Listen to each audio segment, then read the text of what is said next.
మహిళా commission chairperson రాజీనామా చేసిందట.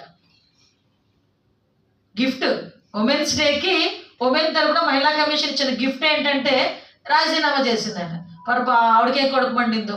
ఫోన్లో ఇప్పటికైనా తెలిసి వచ్చింది, అరే ఇన్ని రకాలుగా ఆడపిల్లలు అక్రమాలు గురవుతూ ఉంటే నేను కనుక ఆ పొజిషన్లో కూర్చుంటే పాపం అంతా నాకే తగులుతుంది అనుకుందో ఏంటో తెలియదు, కానీ ఆవిడ కూడా ఈరోజు రాజీనామా చేసిన పరిస్థితి.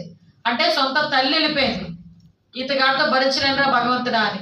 చెల్లి రోడ్డు మీదకి వచ్చి కాలికి బలపం కట్టుకొని ఆవిడకి జరిగిన అన్యాయం గురించి, ప్రజలకు జరుగుతున్న అన్యాయం గురించి ఏకరువు పెడతా ఉంది. సొంత చెల్లి మీడియా ముందుకు, ఇంకొక చెల్లి మీడియా ముందుకు వచ్చి ఏక నాకు ఓటు అయ్యేద్దనే చెప్తుంది. నేను కూడా అందరికీ ఒకటే చెప్తున్నా, అమ్మ ఈరోజు మాట్లాడితే మహిళా పక్షపాతి ప్రభుత్వం అని చెప్తున్న జగన్మోహన్ రెడ్డి, నేను చెప్పిన ఈ అన్ని క్వశ్చన్స్కి ఆన్సర్ చెప్పగలిగే దమ్ము ఉందా? ఆన్సర్ చెప్పగలిగే స్థాయి ఉండేటప్పుడు చెప్పమనండి. నేను